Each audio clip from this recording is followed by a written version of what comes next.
Hello, my name is Christian Fischer. I'm an agri-food economist and I'm the study course director of our university's Bachelor in Agricultural, Food and Mountain Environmental Sciences.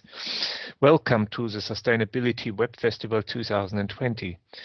This contribution deals with a food loss and waste case study.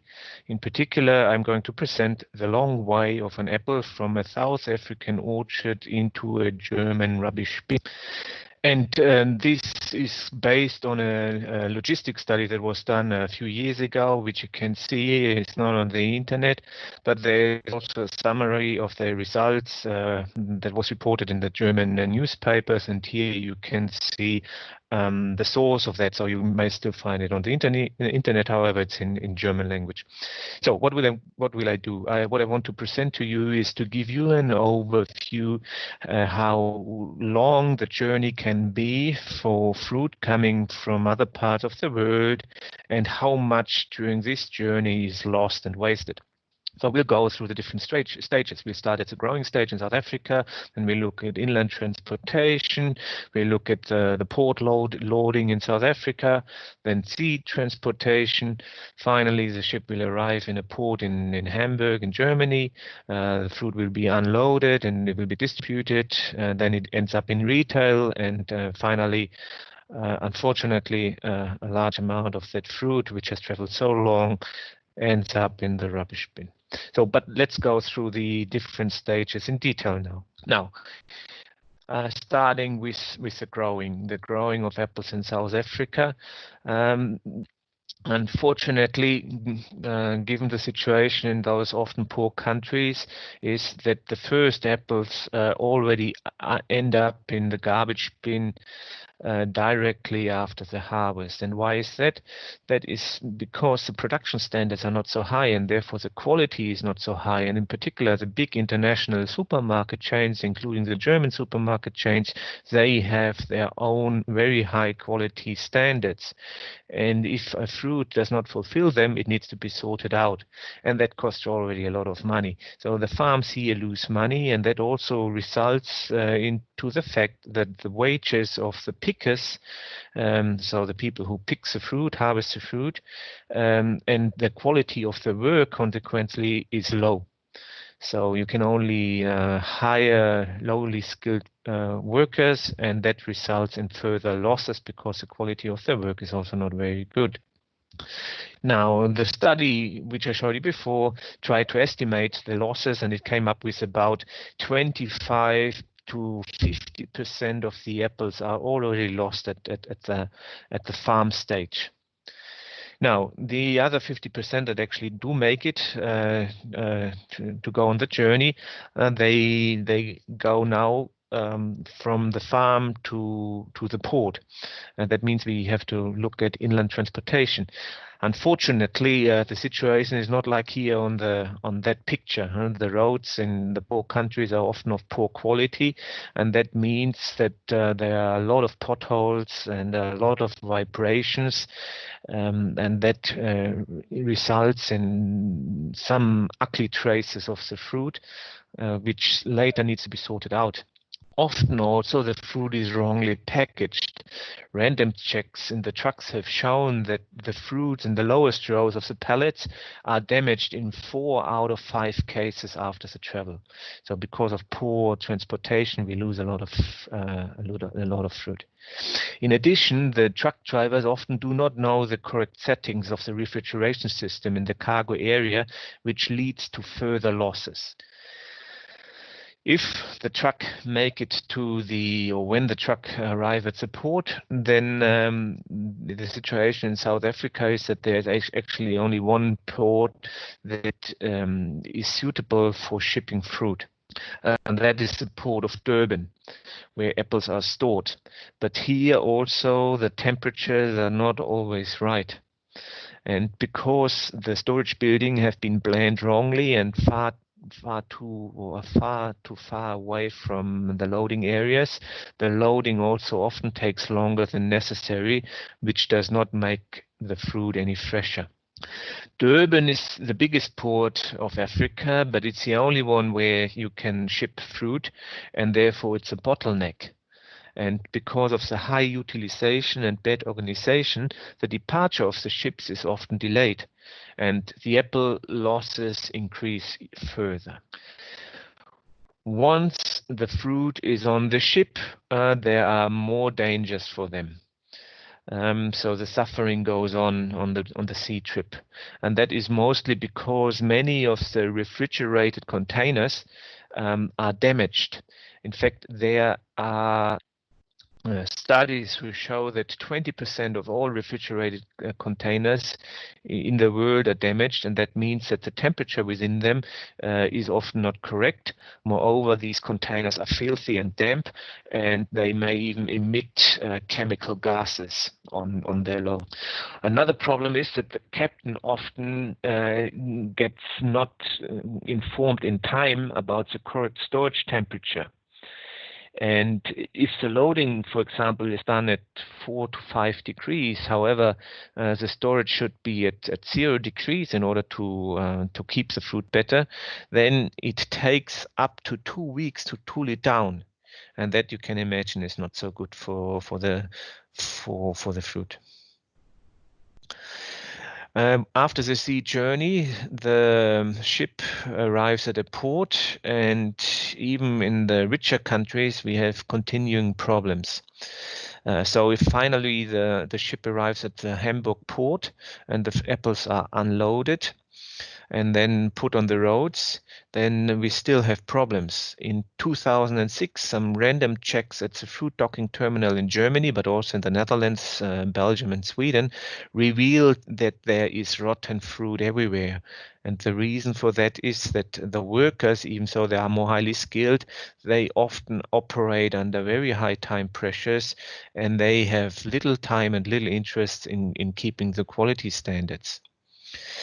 After the port, there are traffic jams on the motorway, and often also our trucks, which we have in our Western world, are also not often perfect. So there may be high humidity in the trucks, and the transport of the fruit to the supermarkets can cause further damages.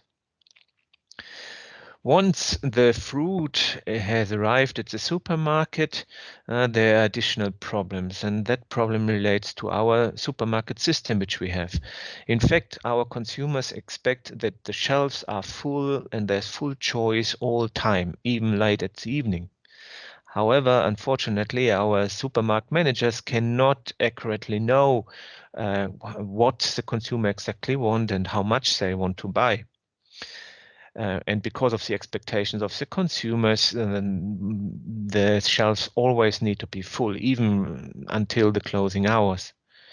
Now, this leads to overstocking, and the freshness limits are reached quickly of the fruit. So the supermarket manager buy more than they know because they need, because they know they have to throw some part of that. So any imperfect fruit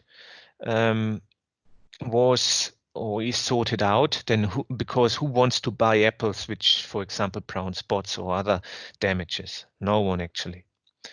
So if we look at all those losses which we have discussed now, we have seen, then the study finds that out of the 3 apples that actually are shipped from the South African orchard, so that comes after the harvest losses. So out of the 3, only 2 make it to the supermarket shelves. 1/3 of that is lost. Now, there's another big source, and here we talk about waste at the consumer level, and that is what happens to the apples once they are home.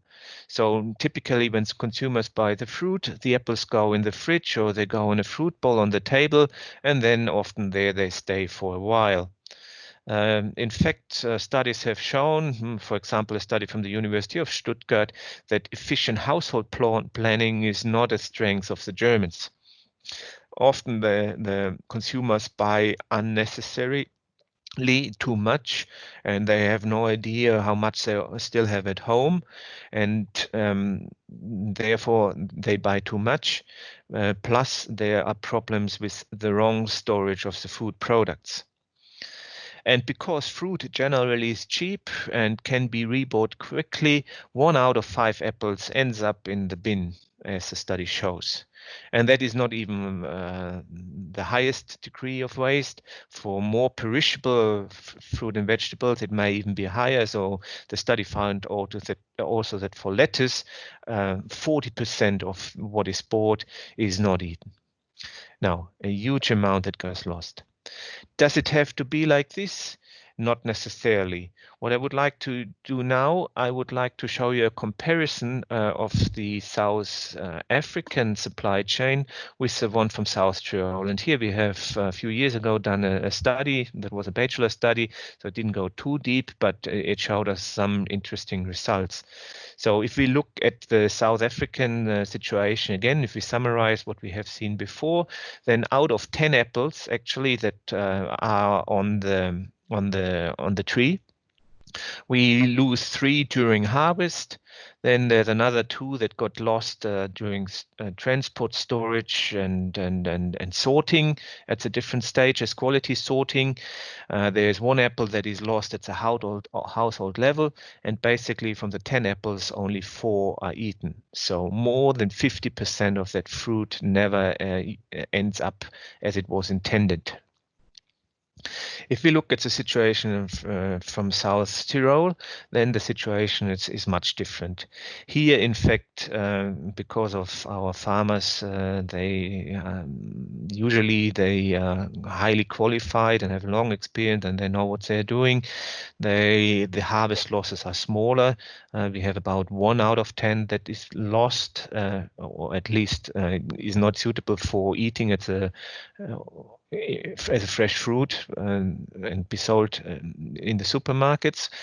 Then there's 1 apple that get lost during transportation, storage, and quality sorting. So that's much also just 50% of what happens in the international journey. And then we have another 1 apple that is lost at the household level waste. Here nothing can be done. The consumers are the same. And that makes that out of the 10 apples, 7 are actually eaten, which is a significantly higher amount. Now, we also have to see that actually that 1 apple that is lost during harvest and the 1 apple that is lost during storage and transportation, or at least quality sorting, is actually not really lost, because in South Tyrol we have a company who collects all that lower quality fruit and then tries to process the fruit into still useful products. For example, it's used for juice, or it's used to make flavor, or frozen apple pieces, or some of the fiber that comes out of that is used for paper, or it's used for biogas production, and some of the waste that comes out of that is used as animal feed. So the 2 apples here in the South Tyrolean system, the one from the harvest and the one from the storage system and the quality sorting, is actually not really lost. It is still used for other purposes, which makes that we have apples from South Tyrol. There is only in the end 1 lost at the consumer level. Okay, that's my contribution. I hope you found it useful. Now, please enjoy the rest of the Sustainable Web Festival 2020. Thank you for listening.